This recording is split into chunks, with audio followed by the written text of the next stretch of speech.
kabayan. Magluluto tayo ngayon ng tinolang manok kasi gusto daw matikman ng amo kong lalaki kasi nahuli niya ako namimitas ng malunggay namin dyan sa labas. Sabi sa akin, bakit ko daw namimitas daw ng malunggay?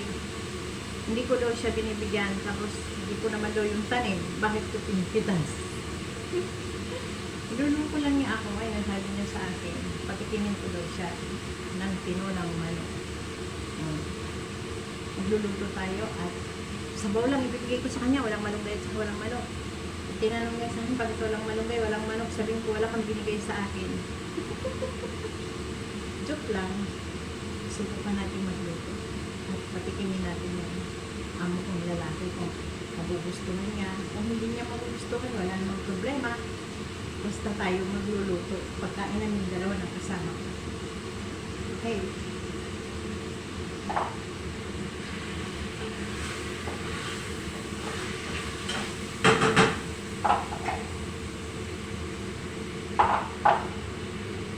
Ito muna kasi niluluto ko yung soup nila, yung shorba nila.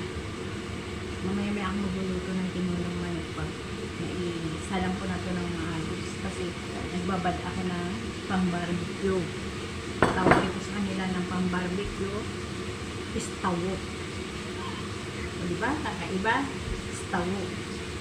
Pero sa atin barbecue to. Pero hindi yan niluluto sa uling. Kundi dito yan.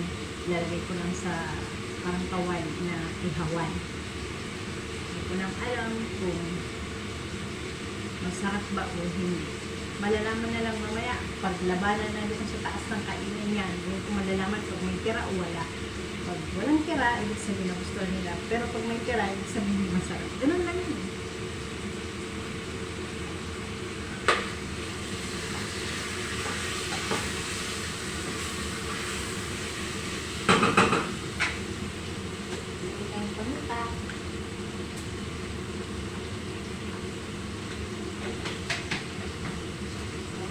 Powder.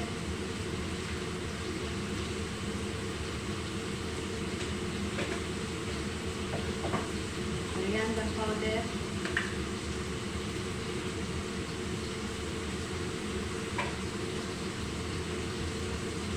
Cumin powder.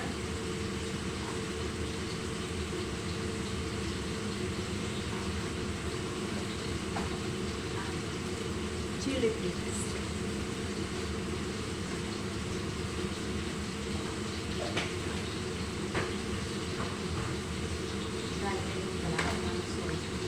Gagawa din ako ng shawarma kasi tanghalian nila yun.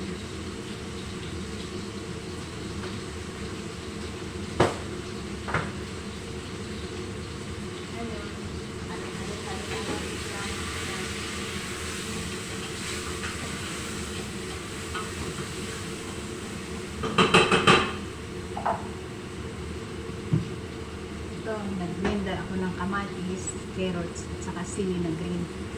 Ilalagay ko dun sa soup nila para masarap ang lasa.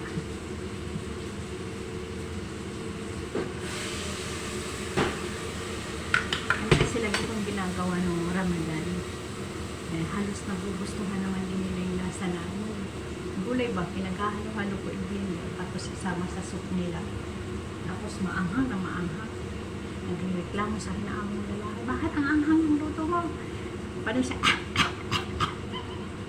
Pero halos maubos naman.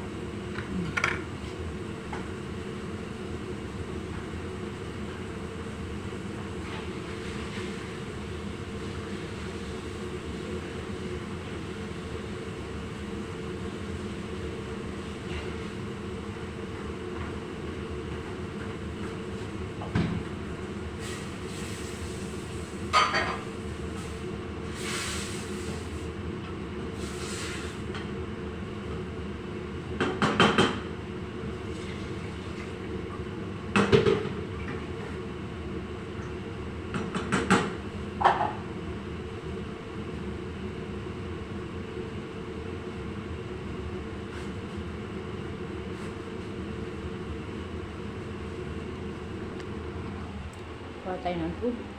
Pang sabaw.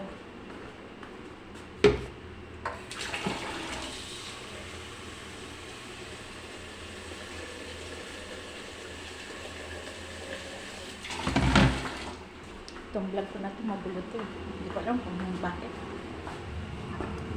Ano lang ba? Testing lang muna. Testing.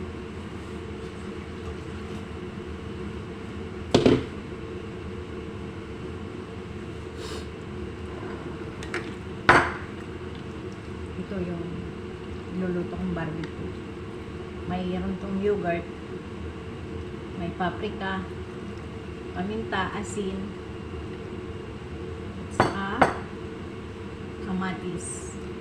Yung kamatis, hindi ko yung dinurog. Kasama yung sa tuhog para ihawin. Pang display lang ba? Yung paganda. Tapos sasabihin na naman sa akin ng amo kong babae, bakit durog yung kamatis? Bakit durog yung sili? Natural, madudurog yan kasi inihaw mo eh. Ikaw talaga.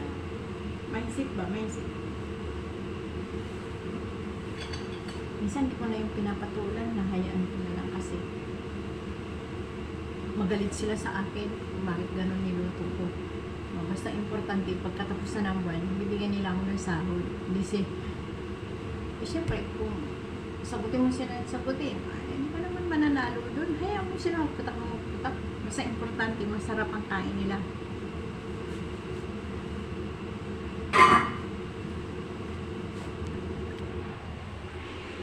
Hindi na ako nakikipagtalo, hinahayaan ko na lang sila. Tapos ito yung soup ko, lalagyan ko siya ng ito, jaris. Lagyan ko siya ng jaris. Yan. Konting jaris. Bigas ng Syrian. Masarap to. Minsan nga sinasaing ko to. Parang bigas na rin ng Pilipino. Hinahalo ko yan sa soup.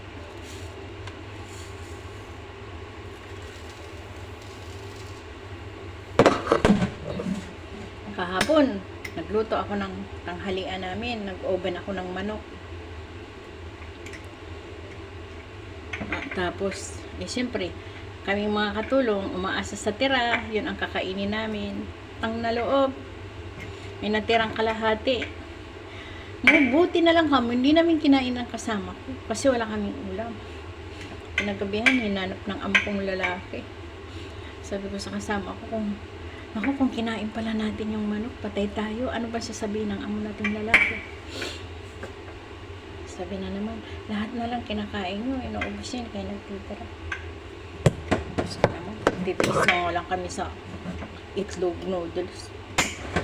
Makakain lang ng konting manok eh. Diba? Pero, pasensyahan na lang kasi ganun talaga po, dapat yung lahat titiisin. Puro na nga ako pagyawat sa kakakain ng manok. Saka itlog. Yan, katapos ang itlog. Kalog ng 2 taon. Mga OFW dyan. Alam na alam niyan. Itlog at saka indomie. Lagi ang pagkain. Tapos sabay ng kubos. Kubos na may chay. Diyos ko Lord. Dati, ang bago-bago pa lang ako dito. Yung first time ko nag-abroad.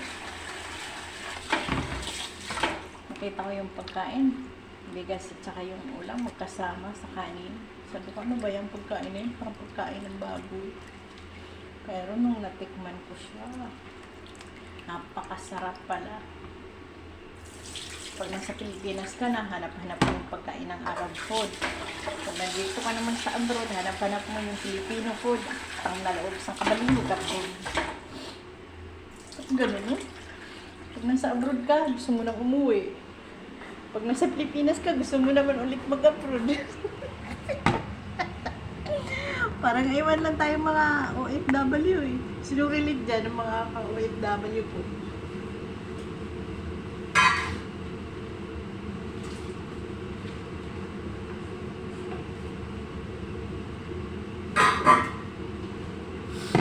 Tatawa na lang ako minsan kasi siyempre, minsan siguro sa sobrang sama ng loob natin, nakakaramdam tayo ng lungkot. gusto nating makita mga anak natin, makasama ulit. Kaya sabi ko, tagal naman na matapos yung 2 years ko para makauwi na. Ngayon, pagka nasa Pilipinas ka na, gusto mo naman ulit mag-abroad. Pag nandito ka na, gusto mo naman umuwi. Hindi pungal, mga bangag talaga tayo. Ngayon, okay na sa akin, hindi na ako nakakaramdam ng homesick. Kasi, parang nasanay na din ako.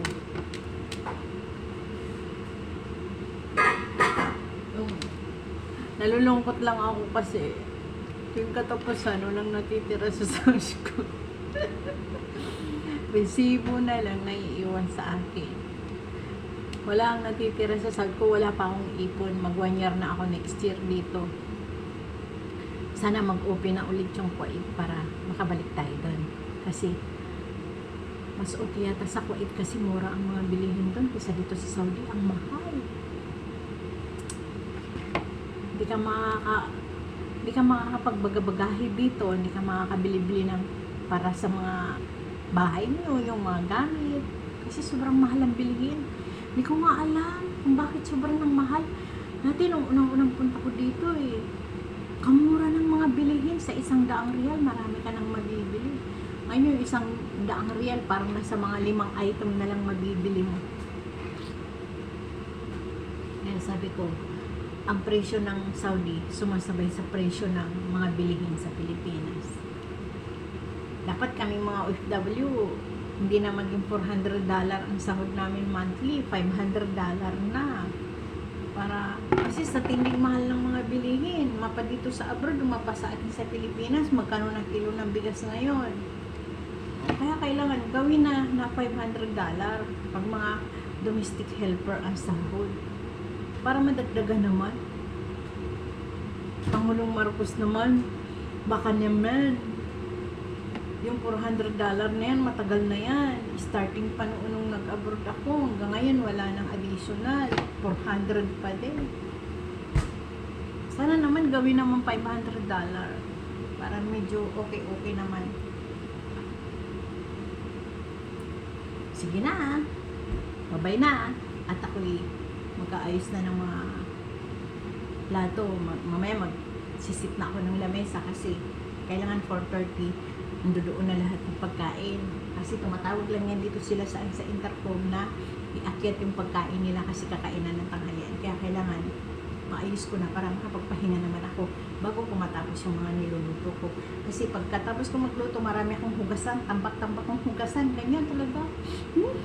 Kahit nung Ramadan, ang hugasan ko, nagigil ako, pati mga kaldero. Sabayan pa ng ampo dito, magsabay kami dalawa sa kusina. Ay, Diyos ko, lahat ng laman ng cabinet nakalabas. Hindi ko alam.